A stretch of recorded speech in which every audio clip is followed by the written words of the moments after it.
presenta Motorola con su Motorola Edge 40 Neo.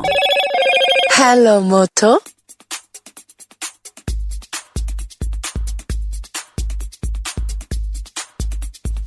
En el año que acaba de terminar, el gobierno invirtió más de $1.000 millones en obras viales, superando el presupuesto previsto originalmente. Además, esa cifra supera en 200 millones a lo que se invirtió en 2022. La última de las grandes obras inauguradas fue el intercambiador en Parque del Plata, levantado sobre la avenida Argentina, que abarca una extensión de 800 metros con un costo aproximado de $12 millones, $12.800.000, casi 13 millones. Hay otras tres obras fundamentales que avanzan a buen ritmo. Vamos a consultar sobre esto, pero podemos mencionar la doble vía sobre Ruta 5, 8 y 9. La cartera también tiene entre manos otros dos proyectos que implican distintos tiempos de concreción. Una eventual autopista que saldría desde el Aeropuerto Internacional de Carrasco hacia el este y la posibilidad de un tren tram que conecte Plaza Independencia en Montevideo con el Pinar en Canelones. Y en otro plano, a fines de noviembre del año pasado, la fiscal Silvia Porteiro archivó el reexamen de la denuncia relacionada a la concesión del puerto de Montevideo, que resolviera en su momento el Poder Ejecutivo. Es la segunda vez que la Fiscalía resuelve en la misma dirección. Sobre este acuerdo, el Frente Amplio había cargado sus baterías. ¿Cómo se evalúa el 2023 desde el Ministerio? ¿Qué prepara para 2024? Lo conversamos en nuestra entrevista central con Juan José Olaizola, subsecretario del Ministerio de Transporte y Obras Públicas. Olaizola, ¿cómo le va? Buenos días, gracias por acompañarnos. Buen día, un gusto estar con ustedes. Arranca el año trabajando, haciendo medios, estando presente aquí en Montevideo, lo escuchamos en una entrevista con un colega ahora y ahora presente aquí en el estudio. Sí, estamos hablando justamente con un colega hace un rato de ustedes y bueno, porque naturalmente que esta obra de Parque del Plata en este momento donde la temporada, estamos en un pico de temporada, ¿verdad?, donde hay un flujo de tránsito importante hacia el este del país, vino a alivianar ahí en el kilómetro 51, en la avenida Argentina, al lado del cruce del puente, vino a alivianar y a dar fluidez a esa zona que lo necesitaba. Muchas veces los que somos usuarios de la ruta interbalnearia valoramos primero esto, ¿no?, darle fluidez al tránsito al este, que es importante, es bien importante, pero también hay que valorar lo que es el tránsito local, porque el Parque del Plata ha crecido mucho, tanto sur como norte de la interbalnearia, y ellos también tenían de repente unos cuantos minutos para poder cruzar la ruta interbalnearia esperando que el semáforo les diera paso, y ahora se hizo el paso elevado ahí en el kilómetro 51 y dos rotondas, con lo cual el tránsito local también se agiliza mucho, se le da otra seguridad vial. Todas estas obras van acompañadas de un componente importante de seguridad vial. Esto es un énfasis que el Ministerio ha puesto en el periodo, hacer las obras, pero además considerar el componente de seguridad vial que es tan importante y que es un debe que tiene Uruguay en materia de tránsito en las rutas, ¿verdad? Y bueno, y ha dado fluidez, ha dado rapidez. Ya tenemos varias llamadas de usuarios que han estado estos días yendo al este del país. El otro día, el viernes, se escuchaba el reporte del vocero de Policía Caminera, diciendo que, bueno, justamente el viernes de noche, que era uno de los picos, el tránsito ahí en Parque del Plata iba con una fluidez necesaria, así que adecuada. Entonces, nos parece que sí, que sirvió esa obra, claramente. Y además, no hay que olvidarse que esta obra se inserta en un conjunto de obras y medidas que se han tomado. Ahora casi nadie se acuerda, pero el automatizar los peajes ha significado que aquellas colas que usted recuerda también en los picos, en los peajes, en la escuela de repente de 10, 15 autos, 20 autos para poder pasar, hoy pasan por una fluidez que ya lo tomamos como habitual, ¿verdad? Claro. El único peaje que queda con puesto de cobro es el peaje de Pando, que tiene la posibilidad es el último que está con la posibilidad de pagar en efectivo, pero la mayoría de los pasos ya son automatizados y se circula con fluidez necesaria. Los tres intercambiadores en Solís, en Ruta 37, al ingreso de Pan de Azúcar, Piriápolis, en camino Los Arrayanes, que también dieron una seguridad vial totalmente diferente y fluidez en esos intersecciones. Cuando inauguramos allí en Ruta 37, el intendente Antía me decía que ese cruce se había cobrado 70 vidas en vidas humanas, y a veces uno no pasa por alto esto, ¿no? Y es tan importante, ¿verdad? No solamente las personas fallecidas, sino también las que quedan con secuelas permanentes, ¿no? Después de un accidente de tránsito. Entonces, creemos que son importantes todas estas obras para, no solamente para dar agilidad al tránsito, sino también para acompañarlos de la seguridad vial adecuada. Hay un detalle con respecto a esta obra de Parque del Plata, es que a veces, cuando a mí me ha tocado ir para allá, digo, llegarán, porque si no llegan acá, esto en enero va a ser.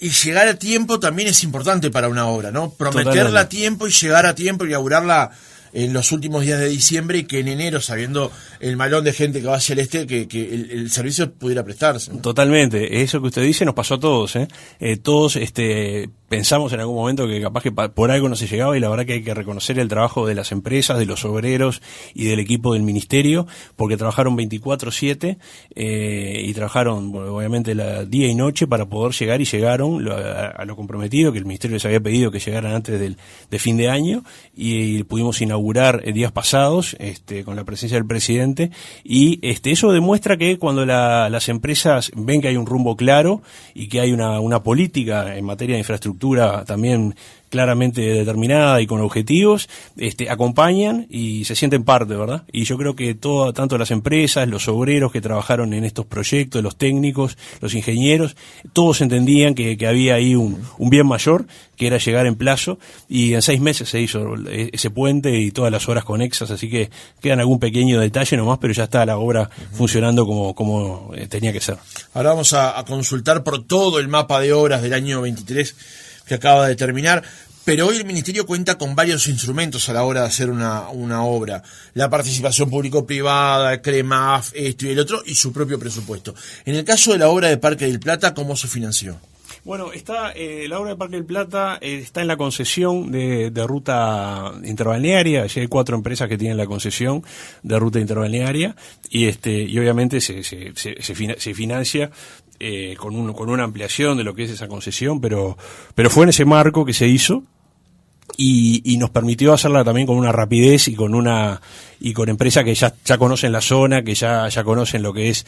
Por ejemplo, ahí en la obra de la interbalnearia hubo que hacer pluviales, 1.400 metros de caño se pusieron, que muchas veces, claro, como van abajo no se nota, ¿no? Van bajo tierra, pero es una zona muy húmeda, y allí con mucha agua, y hubo que hacer una obra muy importante que también llevó muchas horas, poder, no solamente afirmar el puente, sino hacer las obras de pluviales, que también son una mejora para Parque del Plata, y hay una obra importante en ese sentido, que bueno, que al ser empresas que están en la zona hace años, ya conocen lo que es bien la ruta y todo lo que es el entorno físico de la ruta. O sea que ahora los concesionarios amplían su plazo de concesión. No, se les paga parte lo que es el trabajo ese, pero bueno, es una obra muy necesaria y que era importante que se hiciera, y se hiciera en tiempo y forma.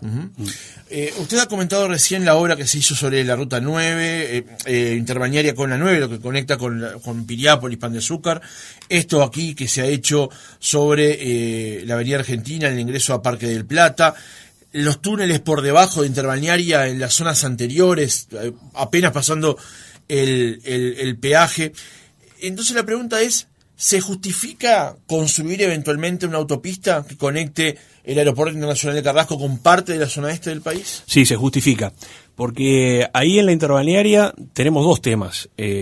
Por un lado, confluye lo que es el tránsito que va al este del país con lo que es un aumento de la población residente en la zona. La Costa de Oro en los últimos años, como usted sabe, ha tenido un aumento muy importante de gente que reside allí. Y si usted va cualquier día a la zona del aeropuerto de Carrasco, usted ve lo que es la entrada a Montevideo y después la salida en la tardecita, y no es lo de antes, ¿no? Ha crecido el parque automotor, ha crecido la gente que ha ido a vivir a la Costa de Oro, y hay que dar una respuesta a esa gente. Y ahí confluyen las 2 realidades: el tránsito que va al este del país con el vecino que vive en esa zona, que actúa en esa zona y se mueve en la zona, y con el que viene a Montevideo todos los días.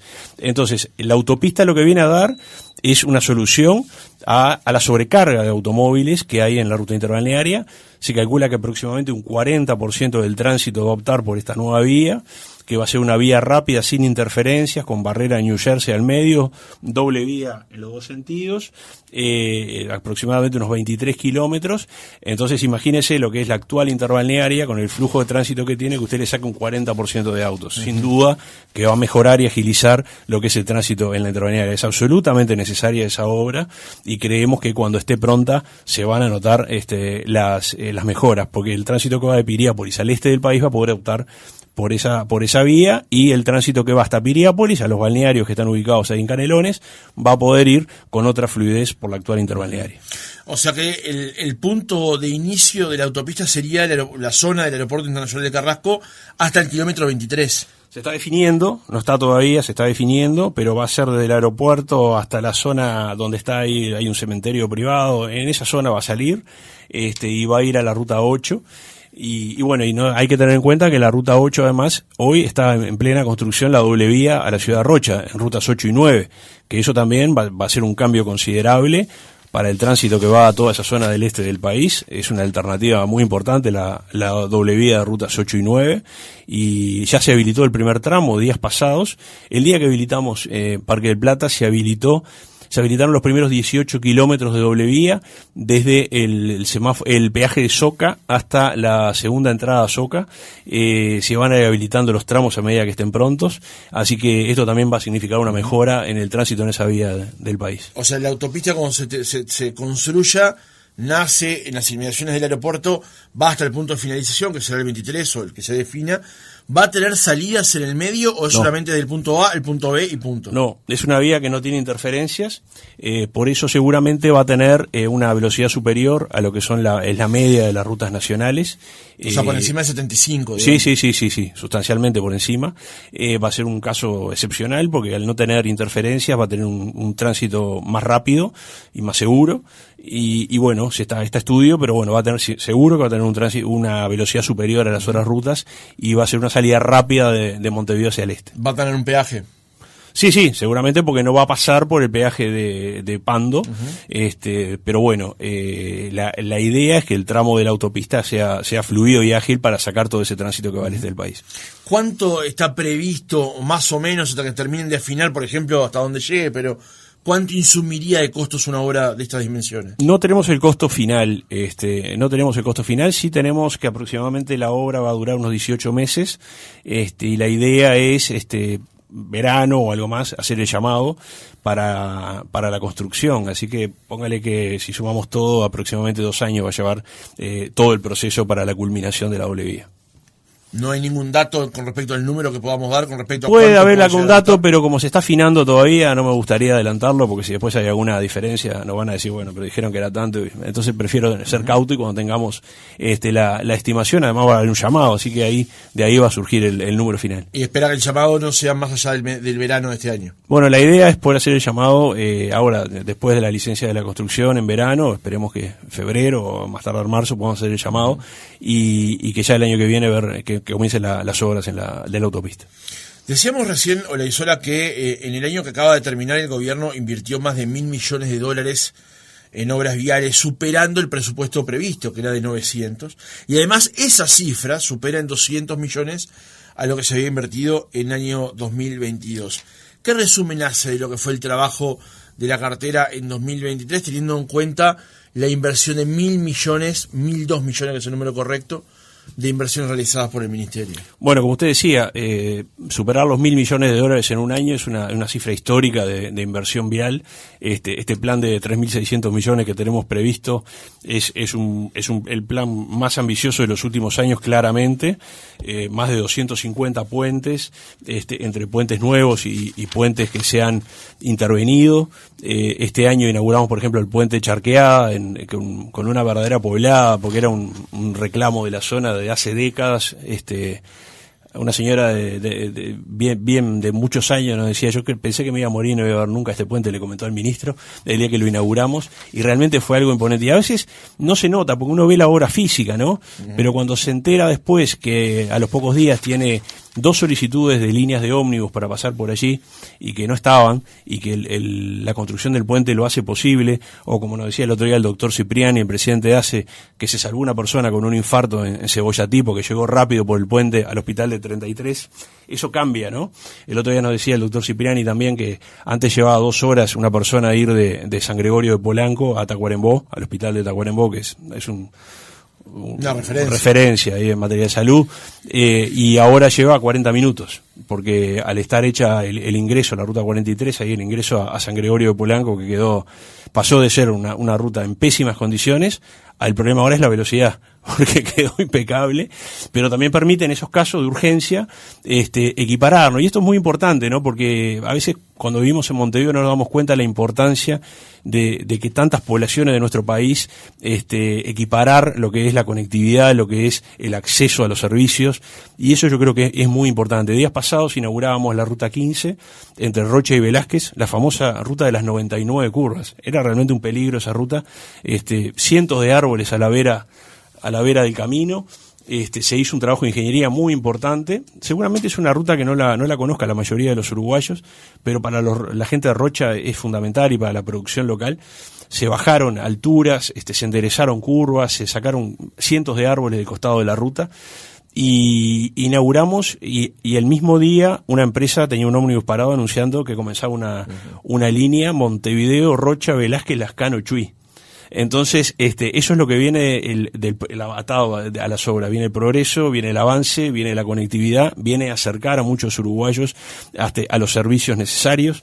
Entonces, creemos que en ese sentido hay una verdadera revolución en el interior del país en materia no solamente de generación de infraestructura, sino también de que muchos uruguayos puedan acercarse y tener mejor calidad de vida a los servicios y tener mejor calidad de vida. ¿Hay antecedentes de inversiones de $1.000 millones en un año de parte del Ministerio? No, yo no recuerdo una inversión de este tipo, por lo menos por muchísimos años atrás. Por ejemplo, en Puente nos decían los ingenieros del Ministerio que habría que retrotraerse a los años 30 del siglo pasado para recordar una inversión tan grande de Uruguay en materia de puentes. Son muchas décadas realmente sin este tipo de inversiones, y algunos puentes que son además son claves, ¿no? El puente en Picada de Oribe, que une San Gregorio de Polanco con el norte de Durazno, que acerca a toda esa población que siempre quedaba muy al costado, ¿verdad? La ruta 6, estamos haciendo la ruta 6, que va a estar llegando casi a la frontera con Brasil, que todos estamos acostumbrados a verla en los mapas, pero que al norte de Río Negro, en buena parte, es un trillo en el pasto. Y va a ser el corredor nacional que está fijado en los mapas y que nunca fue, y que va a pasar por el famoso puente del kilómetro 329. Estamos licitando ahora, está en obra al sur de Río Negro, estamos licitando después de la licencia de la construcción la obra del kilómetro 329 a la ruta 26. Ya se hizo la obra de ruta 26 a ruta 27 ahí en Villadero.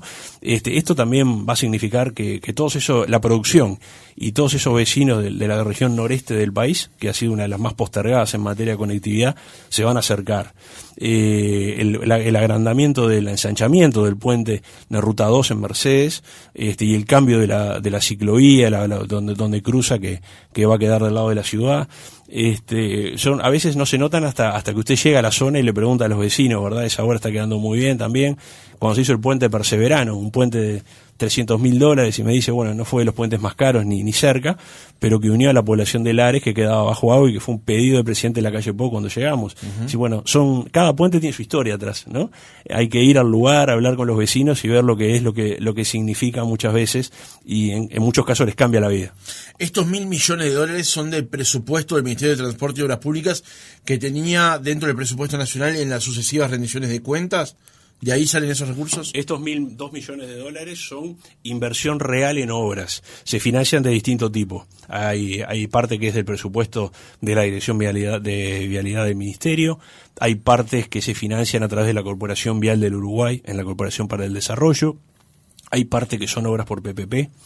Hay partes que son contratos CREMAF, contratos de obra con financiamiento y con mantenimiento. Son contratos donde se calcula 2 años de obra y 10 años de mantenimiento. Quiere decir que la empresa la empresa que se le adjudica la obra tiene la responsabilidad de mantenerla por 10 años, que también es un reaseguro de que la obra va a estar bien construida, porque cualquier defecto lo va a tener que subsanar la propia empresa. Sí, es una modalidad nueva que se hizo en este periodo y que permite hacer obras con financiamiento de 10 años más chicos que las PPP, más baratas también y más ágiles en lo que es la instrumentación, mucho más ágiles en la instrumentación. Y después hay obras que también son con financiamiento de créditos internacionales, hay obras con financiamiento vida, hay obras con financiamiento Fonplata, es decir que tradicionalmente en Uruguay también se ha hecho obras con este financiamiento. Usted destacaba recién que los contratos CREMAF son más baratos y ágiles que, por ejemplo, los de participación público-privada, que fue un instrumento que se sancionó en el gobierno del Frente Amplio.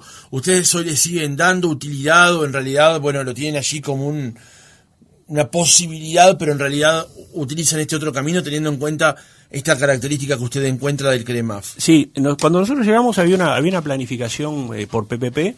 Se decidió seguir con ese tema para no perder tiempo, porque ya había en algunos casos ya había un camino adelantado y en algunos casos ya habían obras. PPP es participación público-privada, digámosle a la audiencia. Participación público-privada, contrato que por ejemplo son 20, 22, 25 años de repago. Lo que tiene la PPP es que muchas veces es muy complejo, al ser a tantos años, instrumentarla y el financiamiento. Entonces, fíjese que en un mundo tan cambiante como el que vivimos, asumir riesgos por 25 años, por 22 años, el privado muchas veces traslada eventualidad de riesgos a la obra para cubrirse y termina siendo mucho más cara. Le pongo un ejemplo, la PPP de Circuito 7, que fue la doble vía de San José, de Ruta 1 a Ruta 3 y el bypass de San José, se hizo por esa modalidad, tuvo 5 años de trámite y 2 de obra. Sí, pero más el trámite que mucho más el trámite que la propia obra. Entonces, realmente es muy compleja la articulación y optamos por los contratos CREMAF, que ya le digo, son mucho más rápidos, el riesgo es menor porque son mucho menos años y son mucho más ágiles de instrumentar. Y realmente ha sido una buena opción. Nunca hay que descartar ninguna posibilidad en esta materia en materia de infraestructura, porque depende la hora, depende el monto, depende un montón de circunstancias. Pero la realidad es que los contratos CREMAF han sido una buena solución en materia de obras de rutas. Hablábamos recién de estos montos para 2022, el monto que se termina de ejecutar en 2023. ¿Cuál es el presupuesto para 2024? Bueno, está la aspiración que nosotros tenemos en el orden de 900 millones de dólares, que era el que teníamos previsto para este año. El año pasado teníamos 900 y la ejecución real fue 821, llevamos un poquito menos. Este año lo pasamos en 102 millones de dólares. Tuvimos una altísima ejecución este año, más de la prevista. Y bueno, esperemos el año que viene seguir en estos guarismos, porque creemos que es lo que el país necesita además. Creemos que el país ha cuadruplicado la producción en los últimos años y necesitaba un shock en materia de infraestructura de este tipo y creemos que las ventajas ya se están viendo y se van a seguir viendo a mediano y largo plazo, y lo importante es que Uruguay no hay que aflojar en esto, es decir, se ha hecho un esfuerzo muy importante y creemos que no hay que aflojar y hay que seguir en esta senda, porque realmente Uruguay hoy está teniendo una red vial adecuada a las necesidades, y que además, le quiero decir, está creciendo en 642 kilómetros de nuevas vías. Históricamente ha estado en 8.800, 8.700, vamos a estar pasando prácticamente a 9.500 kilómetros de red vial nacional, y estamos con un objetivo también de balasto cero en la red vial nacional, 375 kilómetros que quedaban de balasto, que nos parece que no puede ser en la época que vivimos. Estamos llevándola a cero al final del periodo, estamos con ese objetivo y venimos cumpliendo por ahora en los plazos que nos habíamos fijado. Ahora, si yo lo trasladara hoy al 2 de enero, pero de 2025, cuando más ya estaríamos por cambiar de gobierno, ¿qué obras usted va a señalar en particular que se habrán hecho en 2024? Bueno, vamos a avanzar muchísimo con la doble vía en Ruta 5. Esperemos tener inaugurado la mayoría de los tramos ya a esa altura. Ahí el pasaje por la ciudad de Florida es una obra de ingeniería bastante grande, importante, que tal vez no esté terminada, pero confiamos en poder avanzar mucho en la doble vía. La doble vía de rutas 8 y 9.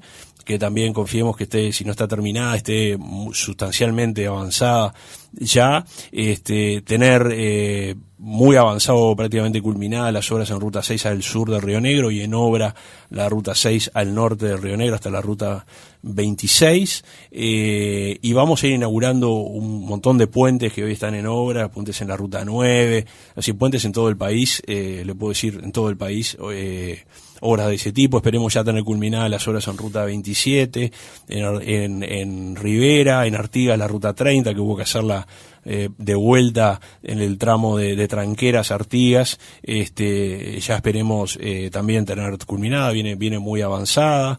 Inauguramos hace poco la Ruta 3 y si usted tiene tiempo le puedo seguir nombrando algunas otras rutas. Tenemos la en obra, la PPP 5, allí en la Ruta 14, el arco de la Ruta 14 de Sarandí allí, al este del país. Tenemos obras en Ruta 19 en Rocha, tenemos obras en la Ruta 15 al norte entre Lascano y Velázquez.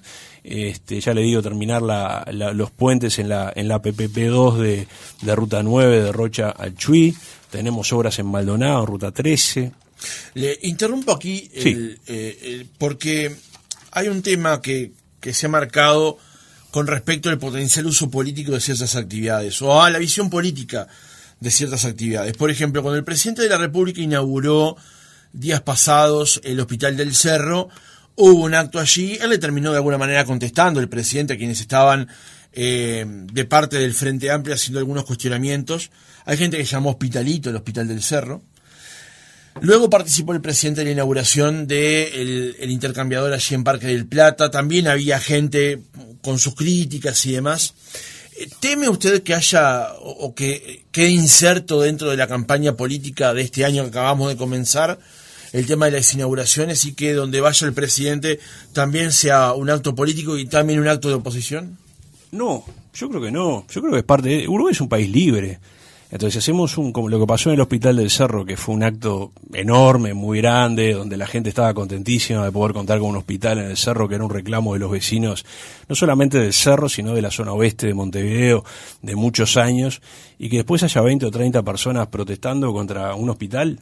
Y bueno, yo creo que al revés, creo que marca claramente dos visiones de país, o sea, un gobierno que hace obra, un gobierno que busca mejorar la calidad de vida de la gente y un gobierno que está por encima de esa política menor, y algunos ciudadanos, incluso en el Cerro o algún legislador, gritando de forma desaforada contra una realidad, porque un hospital de 4 pisos inaugurado en el Cerro, que además tiene un reclamo de los vecinos, me parece a mí, en mi posición, que uno en ese momento tiene que deponer lo que es la confrontación partidaria y reconocer que es una obra para los vecinos, pero si lo quieren hacer y quieren manifestar y ponerse en contra, me parece que tienen derecho y me parece que la gente va a juzgar las dos visiones en octubre y noviembre. Uh-huh. Esa visión de las obras que ustedes están señalando y aquellos que se oponen. Totalmente, creo que son dos visiones, son dos políticas, una que busca construir, que busca mejorar los servicios para la gente, que busca mejorar la calidad de vida de los uruguayos, y otra que busca tapar el sol con la mano, y bueno, cada uno tiene derecho a hacerlo, pues es un país libre.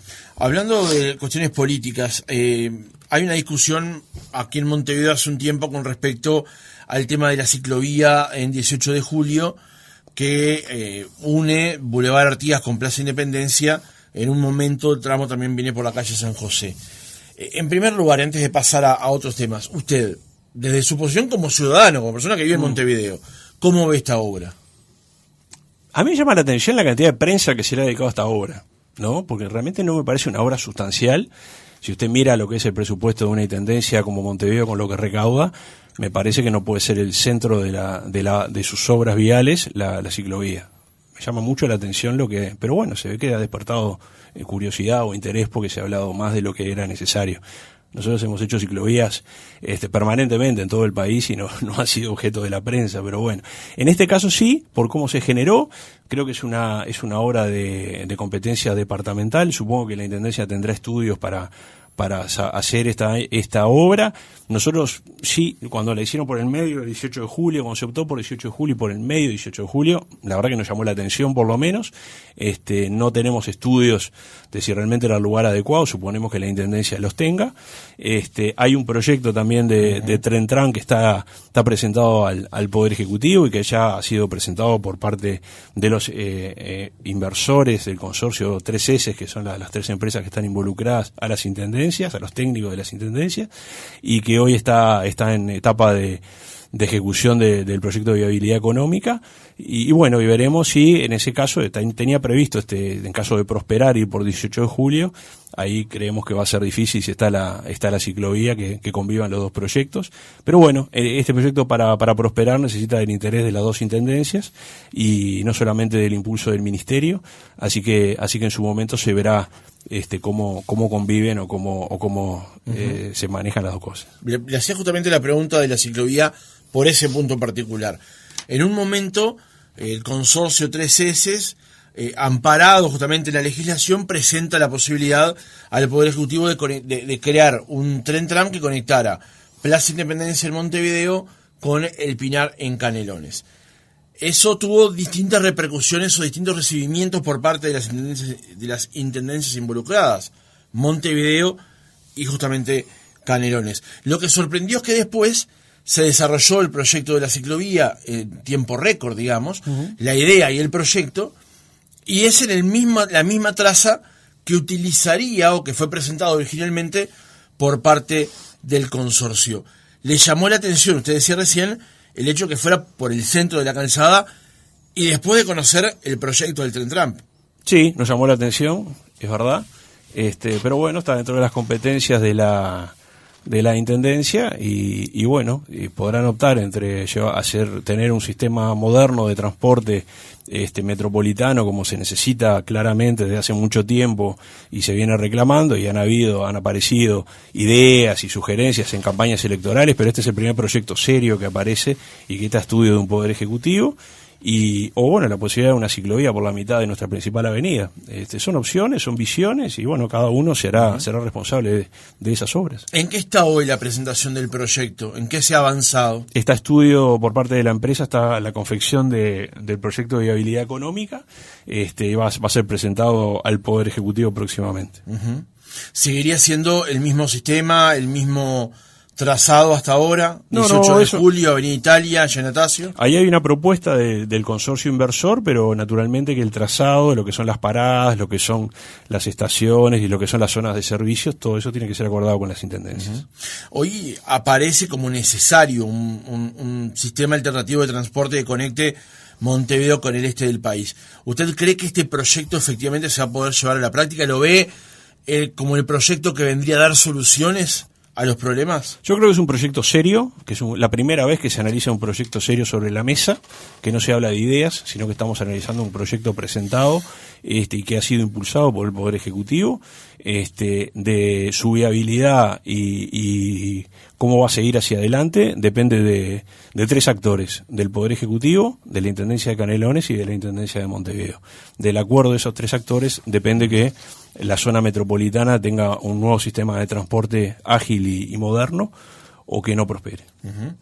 Tiempo atrás recibimos aquí en el programa a gente de la Unión Ferroviaria, el Sindicato de Trabajadores de AFE, que presentaban una propuesta alternativa rehabilitando parte de algunas de las estaciones que están en la zona este, en la zona de Canelones, y conectando con Montevideo el transporte de pasajeros justamente a través de la vía férreas.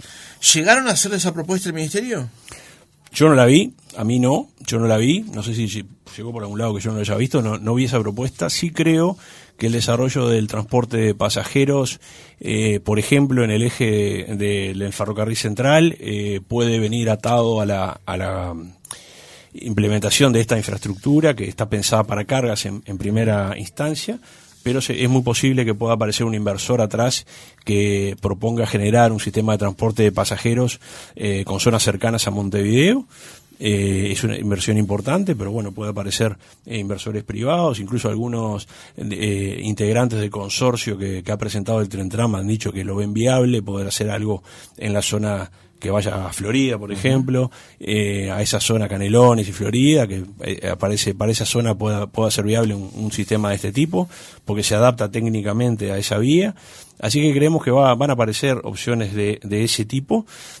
Nosotros también le quiero decir que estamos trabajando en este momento fuertemente con el Banco Hipotecario para poder solucionar el viejo conflicto del jurídico en torno a la estación central, poder llevar ahí adelante una obra importante de recuperación para la ciudad de Montevideo y para los uruguayos de la estación central. No nos queremos adelantar, pero estamos trabajando con mucho optimismo en poder cerrar una solución jurídica y poder disponer de vuelta para todos los uruguayos de ese edificio y poderlo modernizar y generar un centro de servicios que esté asociado al transporte y a servicios que necesitan tantos ciudadanos que vienen a la capital, se trasladan a la capital, poder generar algo muy interesante en esa zona. Hoy el Ministerio tiene algo así como la guarda del edificio, digamos. Exacto, sí, compartimos con el Ministerio de Vivienda y bueno, y es todos los uruguayos cuando pasamos y vemos ese edificio semiabandonado, que es patrimonio, lo queremos recuperar y estamos muy confiados en que en los próximos meses podamos anunciar que ya lo pasó nuevamente a manos del Estado y podamos disponer sobre todo del edificio para poder hacer obras y generar cambiar un edificio semiabandonado a ponerlo en valor nuevamente para disfrute de los uruguayos. Aquí hay un adelanto interesante con respecto a esto, así que seguramente sobre eso podamos hurgar más adelante. Volviendo a lo del tren tram, Olaizola, en su momento, cuando surgió la iniciativa, había generado ciertas preocupaciones en las empresas operadoras del transporte carretero que va hacia el este del país. Luego hubo una reunión en la Torre Ejecutiva, entrevistamos aquí al señor Salgado, y el señor Salgado dijo que él veía como bueno, algo así como obvio, no usó esa palabra, pero sí el concepto, de que las empresas lo construyeran y fueran las operadoras quienes operaran. ¿Eso es así? ¿No hay alternativa a eso? ¿Sería el camino ideal? Yo le doy mi opinión personal. Yo creo que sí, por un lado está pensado en que las empresas lo construyan y no lo operen, y además me parece natural que los operadores de transporte de nuestro país, que además tienen una experiencia de décadas en materia de transporte de pasajeros, sean los que lo operen. Creo que sería algo natural y que sería bueno aprovechar la experiencia que tienen estas empresas y que aparte, forman parte de la realidad de los uruguayos, integrarlos a la operación de un sistema de este tipo. Para mí, en lo personal, creo que sería fundamental que formen parte de la operación de un medio de transporte de este tipo, que además se va a complementar con el transporte de pasajeros, que en algunos casos va a tener cambios, pero va a complementar, van a surgir líneas urbanas, locales, es decir, y sería necesario y para mí muy importante que las empresas formen parte de un proyecto de este tipo. Para cerrar este capítulo del reportaje, usted usó recién el término convivan. Hoy, así como están las cosas, si se aprobase el proyecto del tren tram entre Montevideo y Canelones, ¿pueden convivir en la avenida 18 de Julio la ciclovía y este tipo de tren? Yo lo veo difícil, pero me parece que si hay que optar, ahí la Intendencia va a tener que optar, que quiere tener en 18 de Julio, si tener un tren de este tipo o si tener una ciclovía, y si no, para una de las dos opciones va a haber que buscar una vía alternativa. Uh-huh. ¿Ustedes visualizan una eventualidad, una vía alternativa? Yo no me quiero adelantar a lo que es la opinión de los técnicos. Estas cosas tienen que ser serias y no me parece que tengamos que adelantarnos. Yo creo que sí. En algunos casos, yo recuerdo que en el periodo pasado se había presentado a la Intendencia una opción por Colonia, para llevar un tren de este tipo por la calle Colonia, así que yo creo que hay opciones técnicas, pero no me quiero adelantar a la opinión de los especialistas. Creo que también hay un tema que es de jerarquía de los medios y de opciones a ver de cuál se le da más preeminencia, ¿verdad? O las mejores vías de tránsito de la capital. Eso pasa por las intendencias, depende de ellos, y bueno, son definiciones que habrá que tomar en conjunto, teniendo en cuenta lo que son las competencias departamentales. Usted, como autoridad del Ministerio, ha visto la recepción de ambas. ¿Cómo las evalúa? ¿Lo recibieron de igual manera, una mejor que otra? No sé, no quiero adelantarme a eso, que tal vez hemos tenido, sí, alguna fluidez con Canelones, y tal vez Montevideo ha sido un poco más cauta en las expresiones ahí sobre este proyecto. Nosotros creemos que son proyectos realmente interesantes y nos parece bien que se analice seriamente, y por eso lo pusimos arriba de la mesa, por eso aprobamos la iniciativa privada y por eso estamos trabajando en el sentido de poder seguir adelante con el proyecto. Pero para que culmine exitosamente precisamos la voluntad de las tres partes. Para ir cerrando el reportaje, centrarnos ahora en el tema portuario. Como decíamos en la introducción del reportaje, la fiscal Silvia Porteiro archivó el reexamen de la denuncia relacionada a la concesión del puerto de Montevideo que resolviera en su momento el Poder Ejecutivo, y esa fue la segunda vez que la Fiscalía resolvió en la misma dirección, digamos. ¿Cómo evalúa usted? Usted estuvo en la conferencia de prensa que se hizo de parte del Poder Ejecutivo. ¿Cómo evalúa justamente ese archivo, teniendo en cuenta además lo que el Frente Amplio había planteado en varias oportunidades, incluso en una interpelación? Yo recuerdo cuando se agotaron las instancias políticas que surgió esta denuncia penal. Nosotros dijimos en su momento que era una causa netamente política, que no tenía ningún asidero en materia penal y que la realidad lo iba a demostrar. Tuvimos que esperar 2 años para que 2 fiscales opinaran en el mismo sentido y ordenaran archivar el expediente. O sea que nosotros, con la misma tranquilidad que lo dijimos hace 2 años, esta era una causa netamente política y no prosperó por ese motivo. Nosotros siempre estuvimos tranquilos en el sentido de que no era más que la utilización de la justicia con fines políticos, o como se dice a veces, la judicialización de la política, que creemos que no es un camino adecuado para dirimir las diferencias políticas. Pero bueno, lo que pasó, terminó pasando lo que siempre pensamos, que esta era una causa sin asidero y los 2 fiscales intervinientes estuvieron de acuerdo en esto. Tiempo atrás entrevistamos al senador Mario Vergara sobre el mismo tema, y él lo que comentaba es que se cerró aquí la etapa penal, la etapa administrativa que todavía está en el TCA, sigue su curso, y ellos sí lo que plantean es directamente la nulidad del contrato. ¿Qué espera usted que pase con el TCA? No sé, no voy a esperar lo que pase. Es una instancia totalmente distinta, es un reclamo en vía administrativa que los abogados del ministerio la están siguiendo, porque ya son causas que llevan tiempo y se verá en su momento. No me voy a adelantar, pero estamos absolutamente tranquilos con lo que se hizo, y además los resultados en materia portuaria lo vienen demostrando. Este año se acaba de anunciar por parte de la Administración Nacional de Puertos un nuevo récord en materia de movilización de contenedores. El año pasado fue récord, estuvimos en 1.080.000 TEUs, fue la primera vez que Uruguay pasó el 1.000.000 de contenedores movilizados en el puerto de Montevideo. Ahora se cerró con 1.120.000 TEUs, y hay que recordar aquellos discursos del caos logístico, que las empresas navieras iban a ir de Uruguay y todo lo que pasó, que no pasó nada de eso. No solamente no pasó nada de eso, sino que el puerto viene batiendo récords de movilización de contenedores, y ya empezó hace varios meses la obra de la terminal de contenedores, que es la mayor inversión en la historia del puerto de Montevideo, que le va a dar al puerto escala, nivel de servicios adecuado en la región. Si usted escucha a cualquier especialista en materia de puertos, le dice que los puertos necesitan cada día más que pasa buenos servicios y escalas importantes para manejar. Ya pasamos los tiempos de la competencia interna de puertos, sino que hoy la competencia es regional y se necesitan escalas suficientes que trascienden la capacidad de carga de Uruguay, de movilización de cargas de nuestro país, y que hay que apuntar a la región con servicio, precio, calidad de servicios, no solamente en mar, sino también en tierra, que cada vez es más importante. Entonces creo que Uruguay eligió el camino determinado, no el camino de las pequeñas confrontaciones locales, sino el camino de apostar a un desarrollo regional para que Montevideo sea el puerto más importante de la región, y en el mismo sentido se ha ido al dragado a 13 metros y estamos trabajando a nivel de Cancillería para poder llegar con todos los papeles en regla a la posibilidad de dragar a 14 metros el puerto de Montevideo. Así que en ese sentido estamos absolutamente tranquilos de que estamos en el camino correcto y en un camino de desarrollo y de crecimiento del puerto de Montevideo.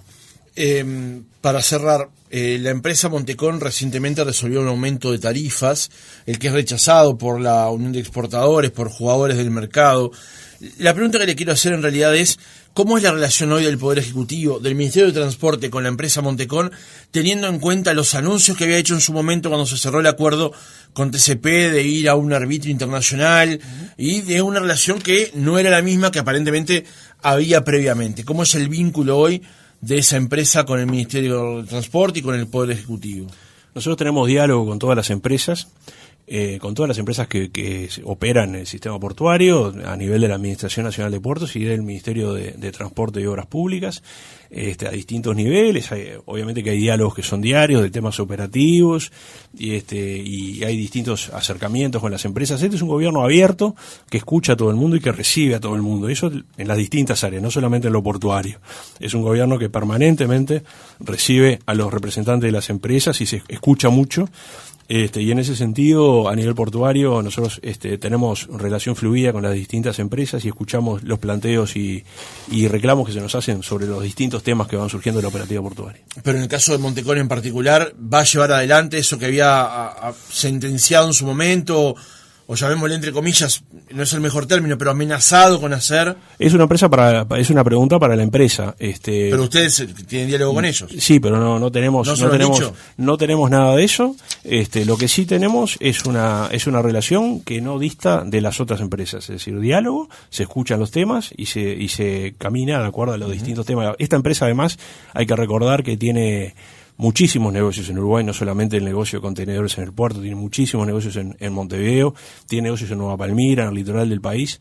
Es decir, una empresa que tiene asociación con distintas empresas y distintos negocios vinculados a lo portuario y a la logística. Entonces, por eso que le digo que la relación es fluida, por los distintos negocios que tienen en el país. Para cerrar, cuando se estaba negociando el tema de la extensión de la concesión de la terminal especializada en contenedores, se habló de la creación de una agencia, de una especie de URSEC o URSEA vinculado al tema portuario, para que la ANP no sea juez y parte. ¿En qué está ese tema? Hay un proyecto presentado en el Poder Ejecutivo. Nosotros dijimos en su momento que no nos parecía la mejor solución generar nuevas burocracias en torno a este tema, que las competencias que se le pretendían asignar a la URSEP ya estaban asignadas en la ANP y en el Ministerio de Transporte y Obras Públicas. Estamos trabajando en alguna otra solución que permita dar tranquilidad y que permita que los motivos que llevaron a originar esta situación se puedan resolver sin la generación de nuevas burocracias y logrando los mismos objetivos. Juan José Olaizola, subsecretario del Ministerio de Transporte y Obras Públicas, gracias por haber estado otra mañana con nosotros. Muchas gracias a ustedes, un gusto.